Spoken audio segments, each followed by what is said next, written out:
Spencer from DIY Marquees here. Today we're talking about tie downs and tie down kits, what they are and how they're used. So if you've got a marquee, it needs anchoring down basically. So the most common way of anchoring them down is using a tie down kit. Tie down kit consists of a stake, such as this, a ratchet strap, normally a 1-inch ratchet strap in either white or orange, like this, and the decent ones will also have a figure of 8 loop. These are good for attaching onto the top of the marquee. So, stake is normally positioned about 1 metre or 2 away from the marquee. A consistent angle, if you're a marquee hire company, try and get them all in a nice straight line so that as customers are looking down, it just looks really neat and tidy. It's not essential, but it looks good. Figure of 8 loop, used to attach onto the marquee.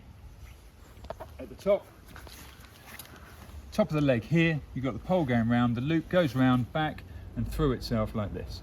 You've then got a nice secure loop to be able to hook the ratchet strap onto.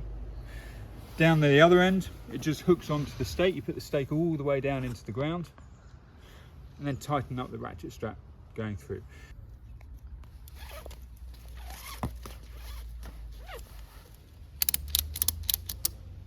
Now, tie downs are only put on the sides of marquees. So if you imagine a marquee, how it's put together, it's a series of A-frames connected together. What you're doing with the tie downs is you're tensioning both sides of those A-frames. You don't actually need any at the end, it's only on the sides of the marquee. And you have them on both sides so it tensions that A-frame down. You want tie downs on your marquee or some other means of anchoring the marquee down.